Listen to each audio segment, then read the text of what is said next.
Yo, what's going on, guys? And today we'll be talking about NBA Europe. Yes, it may be happening.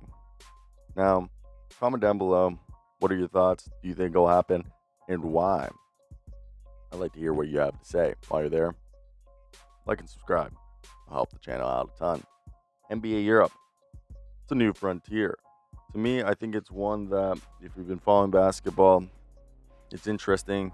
EuroLeague wasn't a part of it. And FIBA and their Champions League in the NBA, we're talking how it seems like, because of the juxtaposition that was being created, EuroLeague might be in, baby.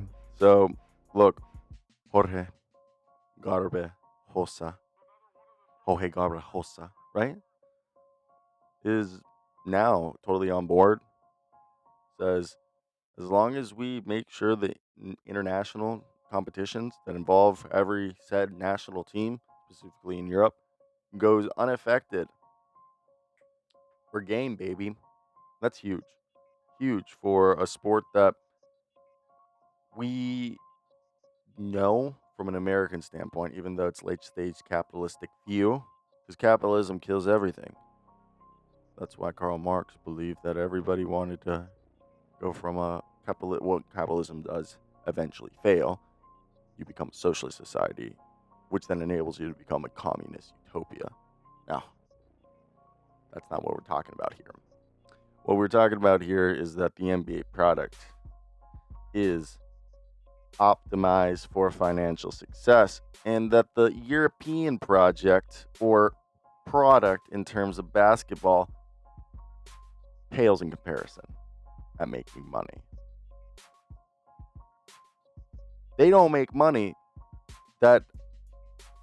they don't make money in the way that the NBA does, that the NBA feels a need to come in and either create teams from nothing or from football clubs, association football, aka soccer, or pre-existing clubs, to create what seems to be a 16-team league, which will either run coinciding the other, like simultaneously alongside the other team's domestic leagues, and or with or replacing EuroLeague or the Champions League.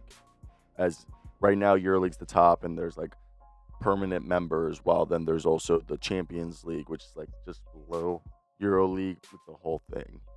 Now, which is run by FIBA, and EuroLeague is not run by FIBA since probably like over 20 years ago. There was this whole thing. But the NBA wants to launch in 2026, 2027.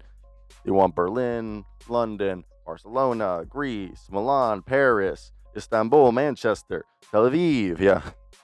So, with that being said, they're so serious that they've already called in JP Morgan and the Rain Group to start calling in, financiers, looking for investors, and getting everything done, which is pretty crazy to think about.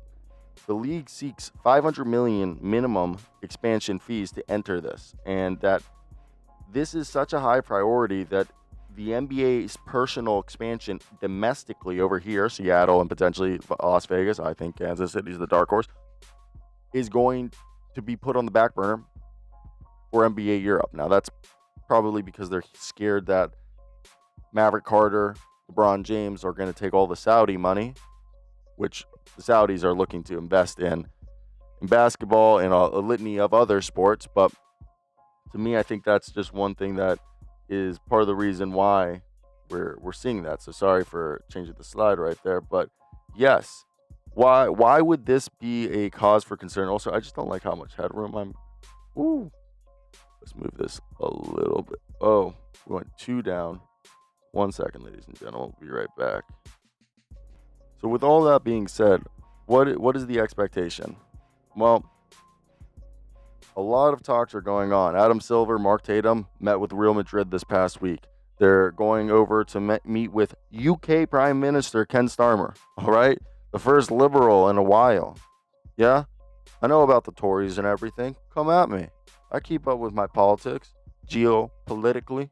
Now, Sadiq Khan is another person. Also, does Sadiq Khan have any relation to the cons of the Jacksonville Jaguars, as well as we know the investor groups from, Galatasaray, who's the Turkish club, as well as Abu Dhabi, Redbird. They want the Saudi, they love the Saudi money. They want the Saudi money. They want the blood money. They want the oil money. They want the sport washing money. If it's money, the NBA wants it, and they'll take it. So, with that being said, NBA Europe continues to posture, or the NBA's potential business partners in Jorge Garbajosa continues to say they support the league. However, Monty Yunus, who's like the CEO, has basically said, we don't want confusion. We want this to be a straight thing. We're not trying to dilute the league. We're not trying to alienate people. We would like a better TV deal. We would like better sponsorships. We would like all these things if it aligns with our vision. Then we'll collaborate. Then we'll play ball. According to some reports from The Athletic at the end of July. So if that's all there, I think FIBA has done the smart thing. Guys, we got to organize this. There's got to be structure. There's got to be regulation. There's got to be a basketball pyramid. What does that mean? We need structure. We need regulation. We need hierarchy. We need ways to make this that not only is this beneficial for the shareholders, this is beneficial for the fans because it'll create competition, it'll beneficial for the players, it's beneficial as a product for entertainment.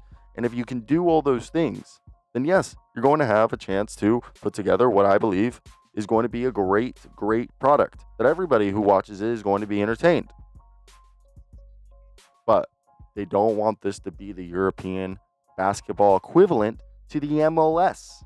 That it's just a closed league that everyone just gets paid. We mentioned this as foreshadow to what we're about to say. Yes, Maverick Carter, LeBron want to start this Formula One tour style, what seems to be 3v3 or 1v1, basically. LeBron, when he retires, he's going to get a bunch of famous people, and they're going to go around the world and charge a bunch of people a bunch of money to see them up close. That's fun. That's fun. Right? That's so much fun. That's what everybody wants. That's what sports is all about. So, what are we expecting? Full court press on NBA Europe in the next year or two. Can they make something happen? They're going to continue. They'll probably announce something at these NBA exhibit games that they're doing in like Berlin, in London, between the Orlando Magic and the Memphis Grizzlies. This is all done just to hype up Europe and NBA's collaboration. And if it works, it's great. It's great. It's cool. It's just, do European fans want it?